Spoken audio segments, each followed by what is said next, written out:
I've climbed the spire number 37. Again, I'm Aura, joined by Atlas, and we have two teams we're very excited to watch here. It is Altruist versus Payback. Any thoughts on them, Atlas? Both strong teams. I've seen both. I've got to see both of them play, and it's a very interesting map pool. And we finally have to see some new maps this tournament. We get to see Mahi Mahi zones, a staple in the Splatoon community, and the only acceptable form of this map. Right, Mahi's definitely mad, but we'll see. There is another Dynamo. These teams are coming out. That's a Sploosh-O-Matic and a Hydra. Okay, I'm loving these This is comps here. There's so much to break down. I'm gonna let the gameplay speak for itself before I nerd out. It's Flat Zone's Mahi. Here we go.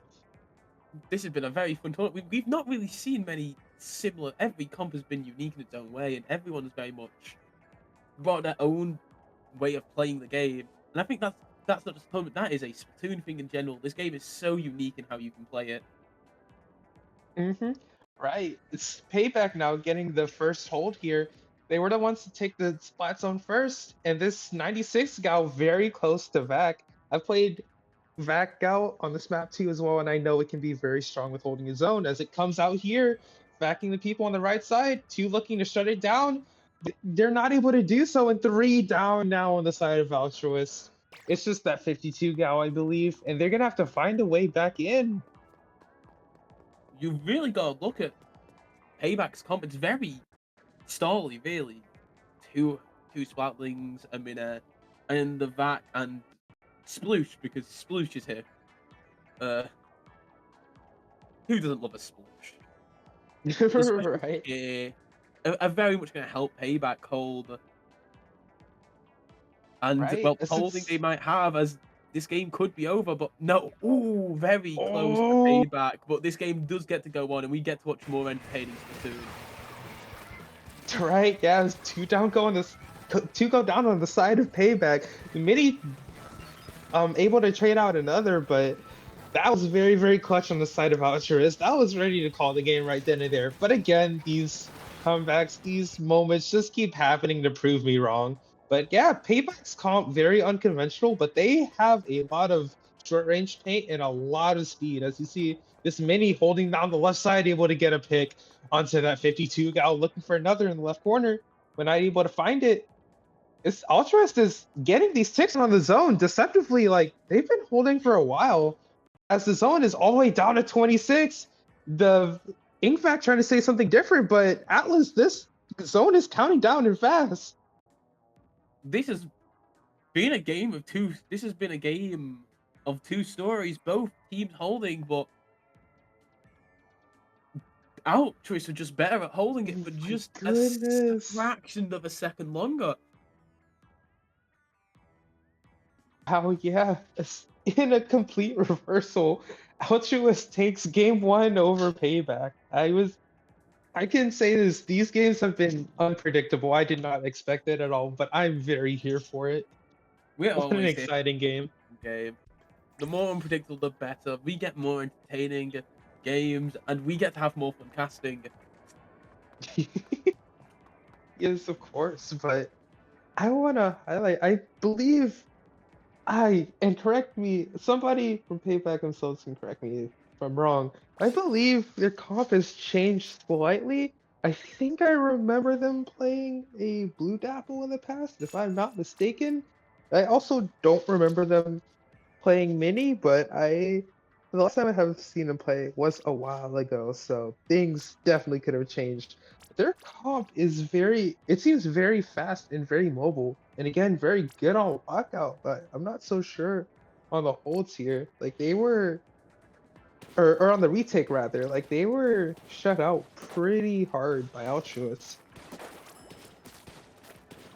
They were. I do think they used to play Blue Dapples, and you get to see it in the times that I believe the 10-star Blue Dapples, which does make the Sploosh is a weird choice, but I'm not going to judge it because it's a weapon of many things. Sploosh. Right. I believe they've kept the sploosh. I think that was a weapon they've run in the past, and personally being on the business end of it, I can confirm they're very strong on Squish. They're just able to just slip in, just take off, and goes where you least expect it. So Payback is very much not out of this. Altruist showed a very strong hold, but like don't get it twisted. This is only the beginning here. So we go into game two, Rainmaker, Scorch. We're finally seeing Scorch on the stream here. I love me a bit of Scorch Gorge as a Nautilus player, just controlling a lane. So fun, but these weapon comps specifically, I wonder how they're gonna play around them because Altruist with that heavy splatling kind of similar with the splatling controlling the lanes. I wonder how they're gonna play around that. It will play. This is going to be a very fun game, but who doesn't love a bit of Scorch though? Especially with some of the comps we're seeing. And it's no change, and the VAC still remains, which could be helpful for Payback while pushing. VAC is always going to be a very strong comp, and really, the special are really in Payback's hand here. Very pushy and very much able to protect that Rainmaker. Oh, Right. oh, No, I was and going to there's say. the disconnect. Yeah, I was gonna say the Dynamo having the weapon might have been a little bit too heavy for them. They're having trouble moving a bit.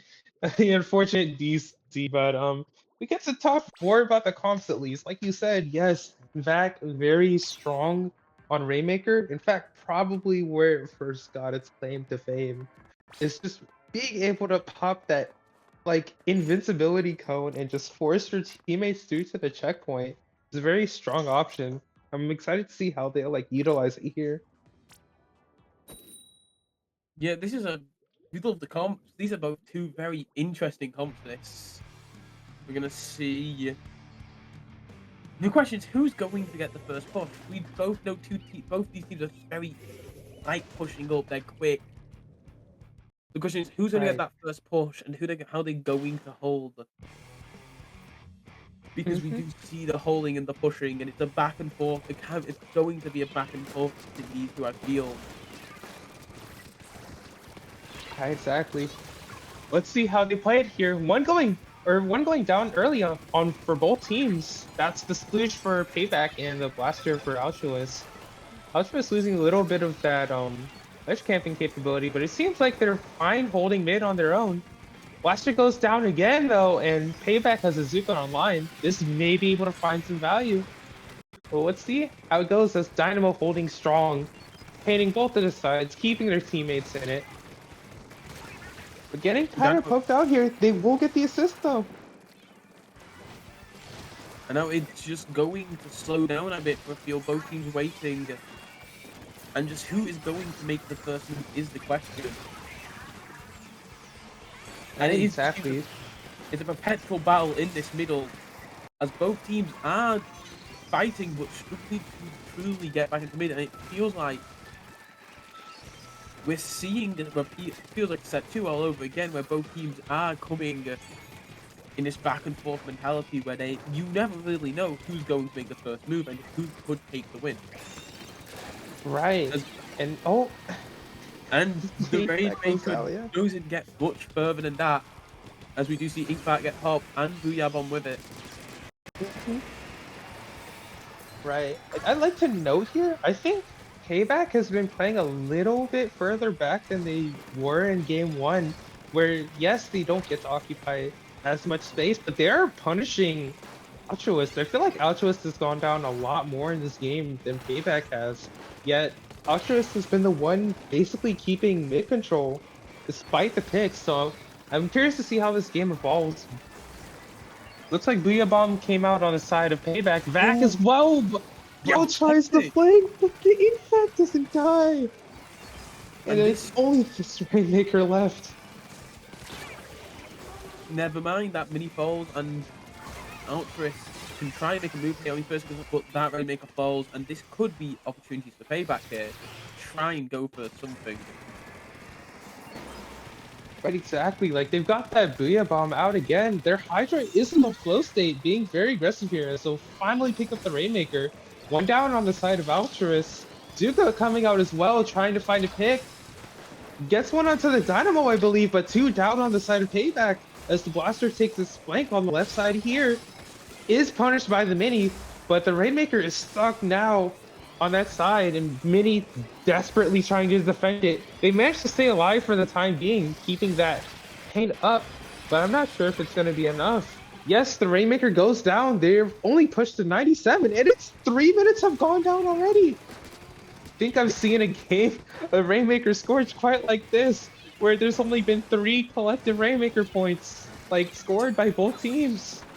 And I feel like this Hydra's helped Payback here, though. As much as we haven't seen much score, this Hydra's helped them punish this Blaster who likes playing aggressive, and this just aggressive playstyle that Altruist want to play, but just can't because this Hydra is just gunning them down before they can make their move. However, the first point is finally popped. And we might see some action outside of mid. Oh yes. Oh, Payback goes 3 down. They riskily pick up the Rainmaker. They're not able to get it off the side. This could be very, very dangerous as Altruist continuing to find picks. Another one goes down. It's only that Sploosh-O-Matic left alive. They're desperately trying to barrel down towards the Rainmaker. Getting poked by the Hydra will go down. Rainmaker is still alive and kicking. It's made its way down all the way to 43 now. Still looking for more points. It'll find a pick as well on the top left side. On that mini spotling, that's a huge critical splat. This Vac trying to save the game here, slowing the Rainmaker down, but barely managing to get the Rainmaker. The Rainmaker will go down, but the damage has been done. That's a push to 22, and it might still be going. And there's the pop, there's the wave breaker. Overtime will happen unless Altruist do get the pop hit and run it. However, it seems like Payback have to control. They've grabbed the Rainmaker without... It doesn't seem like they've took control of their base yet, but they can't die now. It needs to be perfect. And it does seem to be Altruist's game as that Rainmaker's pressured by Killer Whale. But the fact managing to keep it alive, though, I mean, it's looking dire, but like we said, oh, never mind. I was going to say it's not over till it's over, but it is over. The 52 getting the critical splat onto the Rainmaker.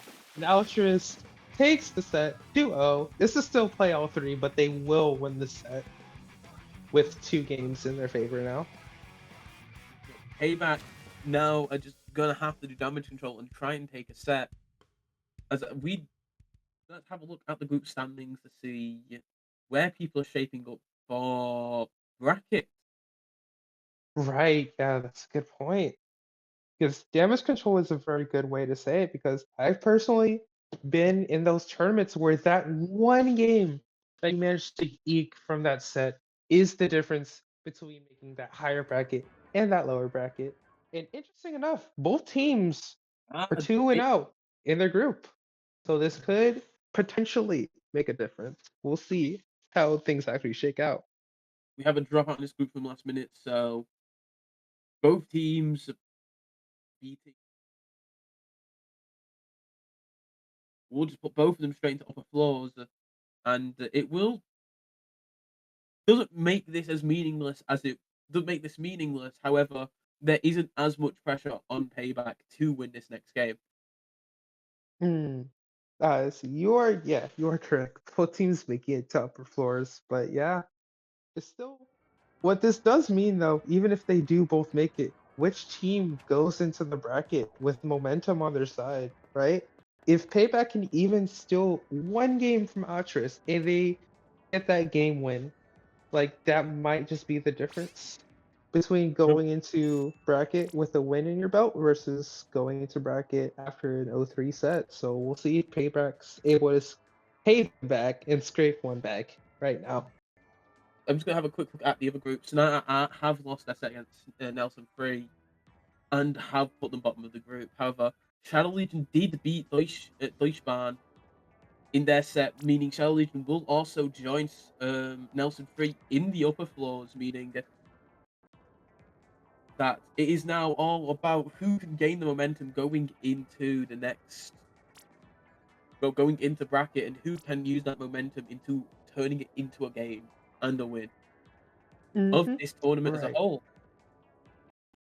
Hmm. And speaking of momentum, Clam Blitz Museum di Alfonsino, a map where momentum is very much important here because it is very hard sometimes to push this clam basket. First, you have to win the fight mid, then you have to win the fight on their ramp, then you have to win the fights by their basket. There are so many like breakpoints you have to clear on this map to even be able to score, let alone get a good push. So momentum is everything here. I'm interested to see what tactics these two teams will employ to get that momentum because you very much need overwhelming force if you're going to be able to push on this map.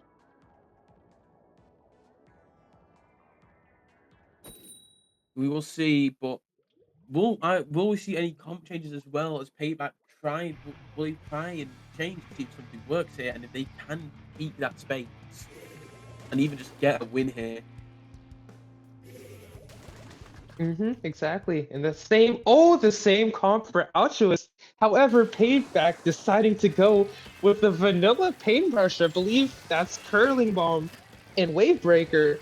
And also the Hydro Splatling has changed to the Splatling with Fizzy Bomb and Big Bubbler. So slight comp change actually on the side of Payback. I'm interested to see how their new strategies will pay off. And that's a splat bomb. That's the death of splat bomb, and we're going to see just how Payback can try and just take this momentum and hold it. But the minute they push, the minute they fall, free fall, and Altruist now have the momentum, the big clam, and although not the specials, what they need to start making a push in. One fall, two fall for Payback, and Altruist could very much score a big clam here. There's the wipe out, but it doesn't come without cost. Free fall on the side of Payback, and a few comes in just to secure that lead, but it isn't much. Right, exactly. 74 is not a big push on Clan's Museum at all, or just Clan Blitz in general, really.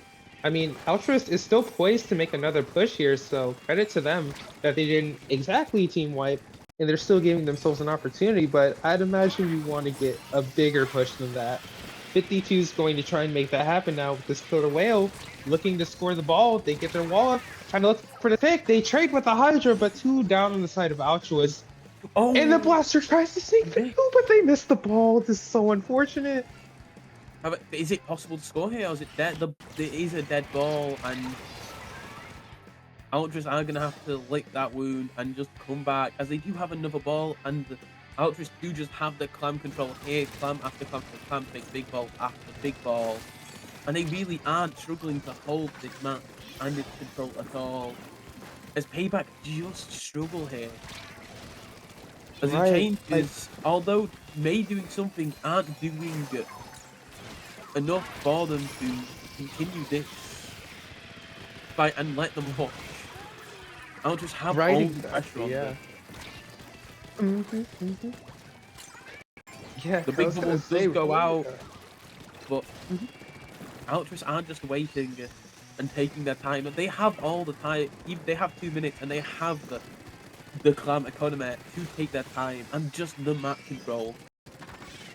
Of course, they want to make a score here soon, though. You can't leave the score margin too small, or sweeps are very easy to come by, but reverse sweeps are very easy to come by on clam splits due to the ability to just score so much in a single push. Hmm. Exactly. Like, yes, you are definitely right. They have been burning a lot of time on its clock, and that can be both a blessing and a curse because that gives the other team a lot less time to push and try to like get a score of their own. But at the same time, if they do get that push, now you have no time to make a push of your own and sort of scramble for that last minute. So we'll see how this game shakes out. As trades come out on both sides, more trades in fact, as the Dynamo and the Paintbrush trade for each other. Two down on the side of Payback, but they're starting to find their foothold in mid here, trying to make a push, but I stand corrected. The first Water Shot Pro goes down. And this heavy spotling now with Flow able to find a pick onto that insap. They not exactly cool or staggered, but it's very bad. Their support going down here. another going down the paintbrush once again as they trade for the 52, and Altruist able to push back Payback from their mid. And now it's just a minute left on the clock. We're getting to dire time here, folks. It is just feels like Altruist are smothering and smothering this Payback team as they just have struggled getting into mid at all. And even when they do, it's not a quick hold and Altruist and just right back at them, playing this aggressiveness. However, it does feel like Payback have started to find a bit of a footing here. And in these dying embers, that can be everything with this score margin so close. Both teams have a big clam. Both bubbles are up, but still, both teams have two big clams now. This game is the furthest thing from over. The Scout is trying to make a move here. The score could secure this for Altruist. However, two are down on the side of this. Oh, and that's the NSAP making a critical flank on their flat. Are they able to push in with this? Spear bomb comes out, tactical comes out. Payback is looking for their payback right here and now, trying to make a push. They have 2 power clams at the ready and 5 clams. 1 goes in. They just need 3 clams or that power ball for the lead, and they get their payback. There it is. And that's the game. It feels like Altruist have shot themselves in the foot here. No matter, they have stalled and stalled and stalled. However, one clumsy mistake has let Payback score it. Of course, no need to worry for Altruist. They still have won the set, and both teams are going to the top bracket. However, that's gotta be a sting that has to be a sore sting for Altruist. Right. I just want to highlight again, like I mentioned, that flank by the NSAP at the very end when everybody was looking at that right side, that red area I talked about. The NSAP just went around on the left side block and was able to pick off the Dynamo and flank and pincer for their team. And that allowed them to get their Booyah Bomb off and that tactical off so they could keep fighting and keep going for it. Without that pick, I don't know if they're able to push so easily to get into their on like that. So impressive play by the Zap, able to save their game, able to save the game for their team and make a critical splat when they needed it most. Payback will at least steal a game off of Altruist. However, Altruist will be taking the set 2-1. That was a very fun set to commentate, and that wraps up the end of our group stage, where we do see Payback Altruist. I believe it is Norman Free and Shadow Legion going through to the top bracket.